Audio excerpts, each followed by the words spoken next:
山，好攰啊！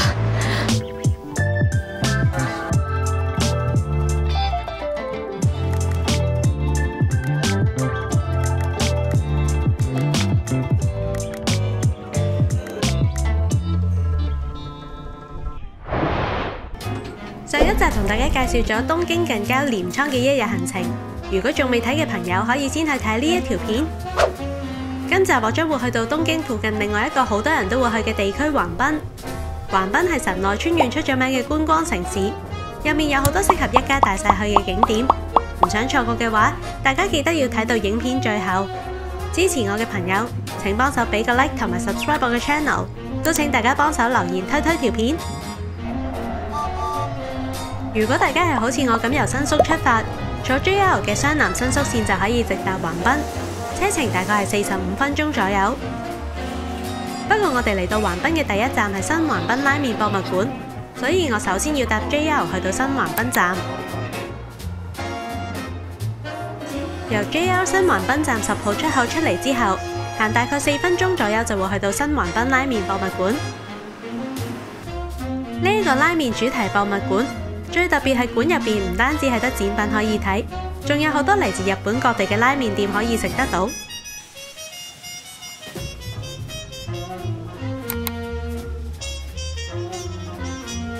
普通成人一日嘅入場費係450 yen， 細路仔或者係長者就100 yen。入到場之後，第一時間一定要去門口個電視度望一望，因為電視上邊會好似主題樂園咁，睇到每一間拉麵店嘅輪候時間。我今次想食嘅灰龍要排30分鐘，我驚之後 lunch time 時間會越嚟越多人，所以入到場都嗱嗱聲去排隊食咗先。博物館入邊分咗做幾層，拉麵店主要集中喺地下2層。今次我要食嘅灰龍係 B1， 要經過幾條復古街道先至揾得到。嚟到博物館入邊都有咁多人排隊嘅原因，係因為佢哋有提供月票，唔少喺附近返工嘅上班族都會當呢度好似飯堂咁過嚟食晏，所以大家 lunch time 嚟到嘅話，可能都要等一陣。要留意返呢度嘅鋪頭同出邊嘅普通拉麵店規矩一樣，入座嘅客人每位最少都要消費1碗拉麵。當然大家都會諗，如果我想食多幾間咪會好飽咯。所以呢度嘅拉麵店最特別係佢哋除咗正常嘅尺寸之外，仲會提供迷你版嘅拉麵。想試多幾間嘅朋友就可以放心啦。每間拉麵店入面嘅面積都唔算好大，大概係坐到20個人左右。不過大家食拉麵嘅速度都好快，翻桌率好高，所以我排咗25分鐘左右就可以入座啦。豚骨拉麵係日本3大拉麵之一，福岡就係豚骨拉麵嘅發源地，即係而家大家成日都會聽到嘅博多拉麵流派。而灰龍就正正係嚟自福岡，佢哋主打嘅係北九州拉麵，意思係比博多拉麵更加濃厚嘅豚骨湯底。灰龍嘅湯底濃度有啲似煎麵個湯，平時一般嘅豚骨湯底可能只係熬1日，但係灰龍佢哋係用一種叫做召回湯底嘅手法，即係喺一個特製嘅大鐵鍋入邊連續24小時不停煮啊煮，所以煲出嚟嘅湯真係好濃，就算係湯麵都做到掛麵嘅效果。雖然我呢個只係迷你版嘅拉麵，但係入邊都有齊拉麵嘅溏心蛋同埋一片叉燒。我本來以為迷你版係細到淨係得一啖麵，但係我食起上嚟都有飽肚嘅感覺。其實同市面上有啲正常版嘅拉麵份量都差唔多。最近新一季嘅日本餐具又已經嚟到我哋 Uppercase 嘅門市啦。今次仲增加咗好多新嘅生活雜貨，例如係日本嘅浴鹽。仲有春季嘅首飾，我哋仲陸續增加咗自己設計嘅明信片，嚟緊款式會越嚟越多，希望大家可以多啲嚟門市行下，支持下香港本地嘅小商店。食完拉麵，我諗住去博物館嘅拉麵實驗室，喺嗰度可以 DIY 自由組合自己口味嘅杯麵，仔細到由湯底、麵去到配料，連包裝都可以自己配搭。想整自己嘅杯麵，可以 scan 宣傳單張上面嘅 QR code 入到去網頁，上邊會有齊每一個項目分類同可以揀嘅選項。揀完晒之後，仲可以用手機 upload 自己嘅相去做包裝封面。不過就算自己唔設計，杯麵蓋本身都有成50幾款可以選擇，我就揀咗一個復古紅色嘅設計。完成晒所有設計之後，大家就會得到一個俾錢嘅 QR code。大家帶住呢一個 QR code 去到拉麵實驗室俾錢，屬於你嘅特製杯麵就會正式開始製作啦。喺等緊嘅期間，大家可以透過玻璃望到實驗室入面杯麵製作嘅過程。職員會跟翻訂單內容去加入唔同嘅配料，大家可以望住每個步驟，直至到成個杯麵出世。我覺得整杯麵呢 part 都幾值得去試下，淨係湯底都已經有成10款可以揀。配料方面，除咗一啲杯麵平時會見到嗰啲配料之外，仲有啲好特別嘅，例如餃子、香腸同埋漢堡牛扒之類，平時喺街都好難會見到呢啲配料嘅杯麵。職員包裝好個杯麵之後就會叫號碼，之後就會俾埋個網袋大家拎住走。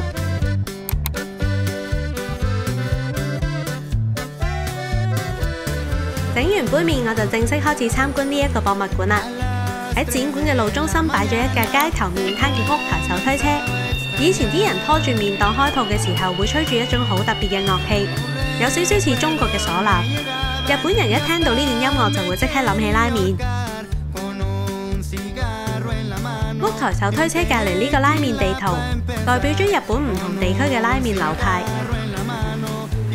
如果大家對拉麵嘅歷史有興趣，隔離仲會有一個詳細嘅展覽，介紹翻拉麵喺唔同年代嘅轉變。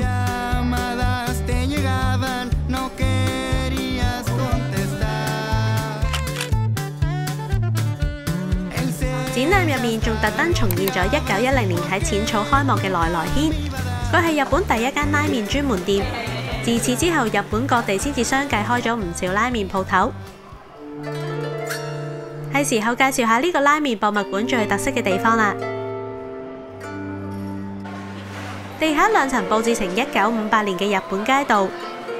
如果好似我呢啲中意昭和設計嘅人，嚟到呢度一定會好興奮。至於點解呢度要設計成1958年嘅日本，係因為1958年正正係全世界第一碗速食拉麵出現嘅年份，所以就揀咗呢個時代去配合翻拉麵嘅主題啦。喺呢一度有嚟自日本全國各地嘅拉麵名店，有部分係常駐嘅鋪頭，亦有部分好似我哋頭先食嘅灰龍咁係期間限定。拉麵博物館為咗慶祝佢哋嘅30週年，特別推出咗名店系列，係一個為期2年嘅計劃。有40間拉麵鋪會以接力嘅方式開鋪，每一間淨係會做3個星期，所以見到就要即刻幫襯，因為下次嚟到都未必食得返。呢度除咗有好多拉麵店之外，喺呢啲懷舊街道入面仲會有啲復古嘅士多同埋咖啡店，全部都做返昭和風，真係好似返咗去嗰個年代咁。雖然呢度每一條街都唔係好長，但係加入咗唔少特色主題去設計，例如有復刻返當年嘅郵局、車站同埋鋪頭，幾乎諗得出嘅地方佢都有齊，完完全全係重建咗一個小社區出嚟。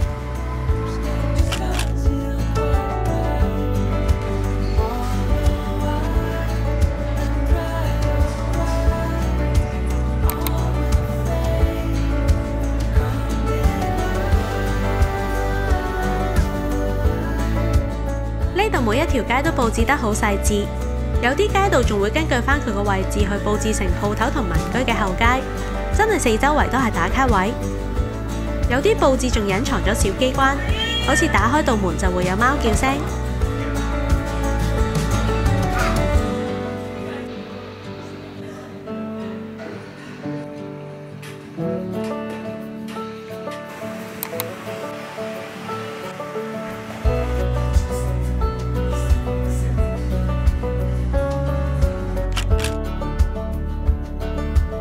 雖然復古場景只係佔咗2層，但係我喺入邊都玩咗2個鐘，入到嚟真係好似有種穿越時空嘅感覺。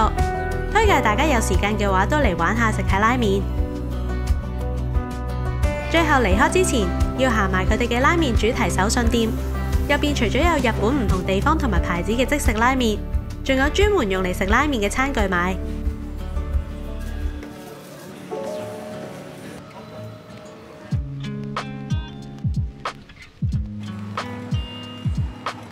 離開咗拉麵博物館之後，我準備去一個以前外國人居住嘅地方，叫做山手地區。我首先要搭車返去橫濱站，再轉橫濱港未來線去到園丁中華街站。以橫濱去中華街為例，橫濱港未來線嘅單程係230 yen。如果大家計劃好行程，會喺一日之內搭幾次橫濱港未來線嘅話，其實係可以買460 yen嘅一日乘車券。只要你搭到2程以上就會抵返。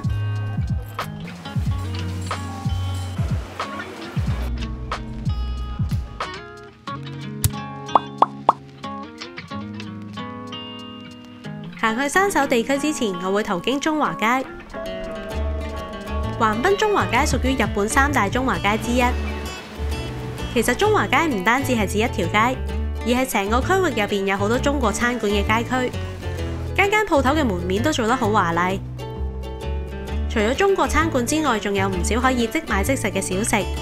嚟到呢度就可以體驗一下日本人眼中嘅中國風。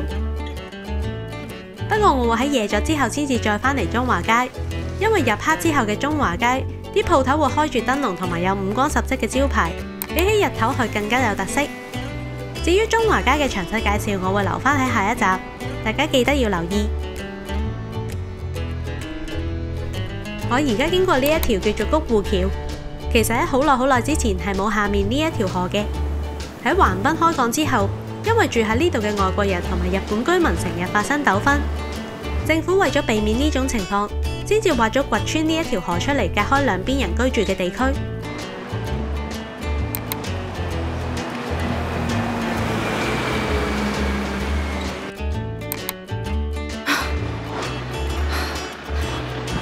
無啦啦嚟咗行山，而家行上山去睇橫濱嘅2人館，好攰啊！行完頭先嗰節路，我大髀就嚟爆炸啦。同大家講下點解我會嚟咗呢個地方啦。自從我以前睇完金田一學識咗咩叫2人館之後，我就中意睇呢種類型嘅建築。之前我去完神戶嗰個2人館之後，有人同我講橫濱都有一個咁樣嘅地方要帶我去睇，所以我就跟住佢嚟咗呢度啦。我哋跟住 Google Map 嘅路線行，徒步行上嚟大概行咗10零分鐘，但係直到我走之後先發現原來其實係有另外一條路線。如果係經園丁公園行上嚟，中途會有 lift 同埋樓梯，根本唔需要行長命斜咁辛苦。呢個 area 叫做山手地區，因為喺山丘上面可以望到海景。當年橫濱港開港之後，有唔少外國人同埋外交官都居住喺呢一度。直到依家，有好多喺明治時期起嘅歐式建築仍然保持住當時嘅面貌。唔少住宅活化咗做餐廳同埋咖啡店，仲會開放俾人參觀。艾利斯曼底原本係瑞士商人起嘅住宅，2樓有關於呢棟建築物嘅相同埋資料。而家山手地區有唔少洋房博物館，大部分都係免費參觀嘅。但係因為今日我時間有限，我淨係揀咗一棟嚟參觀。如果大家有時間嘅話，都可以逐間去睇下。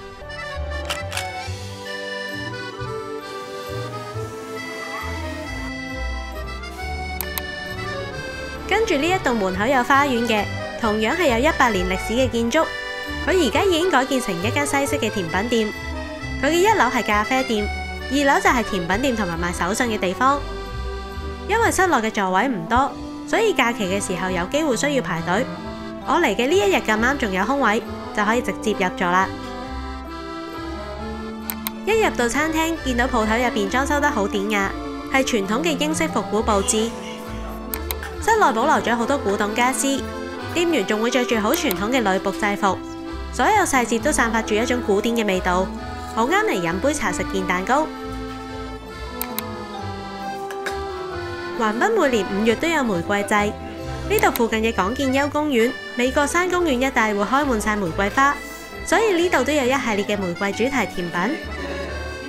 我叫咗個玫瑰蛋糕卷同埋玫瑰戚風蛋糕。兩款上面都有一朵細細地嘅玫瑰花做裝飾。蛋糕卷嘅味道好清爽，每一啖食落都有淡淡地嘅玫瑰味。至於戚風蛋糕，我俾100分。蛋糕好軟熟，一啲都唔乾，而且個玫瑰忌廉有好香嘅玫瑰味，甜度仲平衡得好好，加埋蛋糕一齊食真係好好食。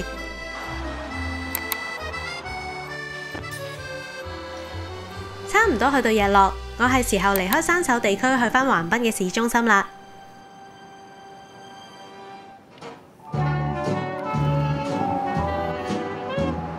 一進入返市中心，已經可以見到纜車喺天空上面經過。橫濱嘅空中纜車係喺疫情期間先至開幕，大家去到 JR 櫻木町站之後就可以搭空中纜車，去到紅磚倉庫嗰邊嘅新港區運河公園。纜車嘅門票有單程同埋來回兩種，雖然官方建議係買來回飛，因為可以日頭坐一程，玩到夜晚再坐一次回程，日夜景都睇晒。但係其實門票唔係特別平，所以我覺得玩一次就 OK 啦。空中纜車上面一路播住音樂，我一坐到上去就有種好似去咗主題樂園玩嘅感覺。咁刺激嘅原來！我特登係揀夜晚嚟搭，喺空中望到橫濱嘅夜景真係好靚。纜車有360度觀景窗，可以俯瞰住橫濱嘅河景。喺纜車上面望所有嘢都變咗迷你版，好似建築物嘅模型咁。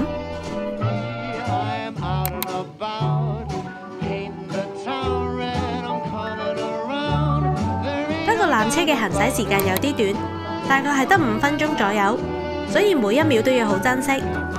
但我覺得都係一次幾好嘅體驗，用高視角嚟遊覽橫濱嘅市景。如果嚟到橫濱，我都建議一定要試下坐。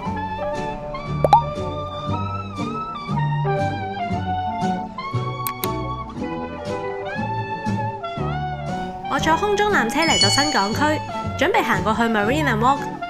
佢算係一個商場，但係其實比較似係歐麗嗰種開放式建築。佢哋用咗海邊散步徑嚟做設計概念，加入咗好多綠化嘅元素，建築物四周圍都整到好似花園咁。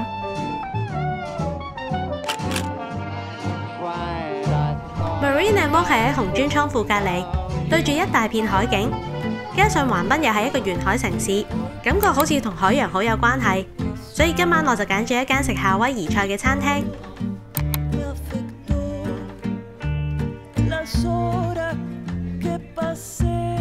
餐廳入邊啲座位好開揚，玻璃窗外面就係一望無際嘅海景。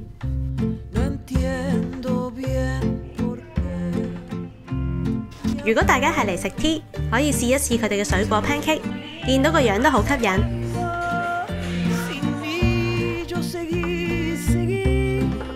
我叫咗2杯夏日特飲，精釀 Ginger Ale 飲落同市面上嗰種薑汁汽水有少少唔同，顏色比較深，甜味同埋香味都更加出，飲得出真係佢哋餐廳自製。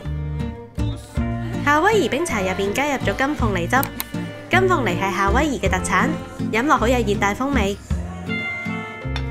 食得夏威夷菜就一定唔少得要叫返啲海鮮。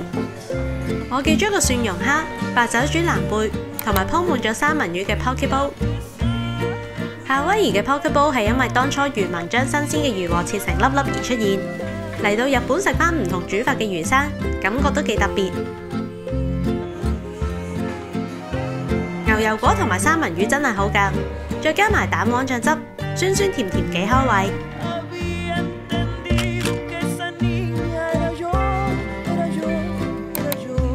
白酒煮南貝用咗牛油、洋葱同埋蒜頭去煮，收咗汁之後個海鮮味落晒去個白酒度，一定要飲埋個汁先至完美。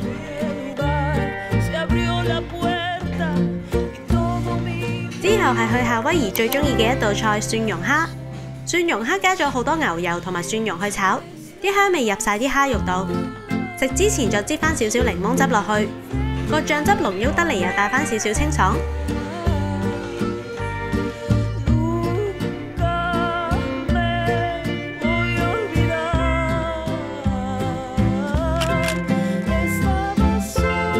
我自己都幾中意喺日本食夏威夷菜，呢一餐飯食完我都好滿足。走嘅時候我見到餐廳隔離仲有一個自家設計，專門賣夏威夷風手信嘅地方，食完都可以逛一下。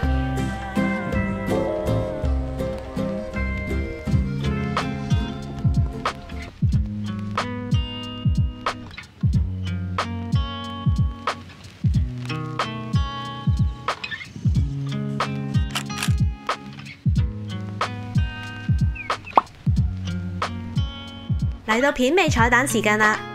返到酒店之後，我試食咗今日喺拉麵博物館自製嘅拉麵。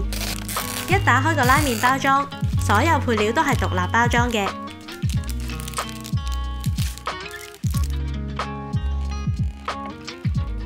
因為我要試啲特別啲嘅嘢，所以特別揀咗章魚香腸同埋漢堡牛扒做配料。我中意食博多風嘅拉麵，所以麵底揀咗細麵，湯底就係博多豚骨味。而自製拉麵最合我心意嘅地方就係，平時所有我唔食嘅蔥啊、菜啊，全部都唔會出現。漢堡牛扒食落幾有驚喜，因為佢唔係脫水處理嗰種肉，咬落竟然仲有少少肉汁，以即食食物嚟講算係合格。香腸係章魚造型，可惜咬落就唔係太似肉，質地比較粉啲。今集嘅橫濱上集就嚟到呢度結束啦，下一集我將會繼續橫濱嘅行程，會有橫濱酒店開箱，仲會帶大家去紅磚倉庫同埋中華街。想繼續睇橫濱嘅朋友記得留意。如果大家中意我嘅分享，記得俾 like 同埋留言話俾我知，都要分享俾朋友睇同埋 subscribe 我嘅 channel。唔好唔記得 follow 埋我嘅 Instagram 啊！我哋下集再見啦，拜拜。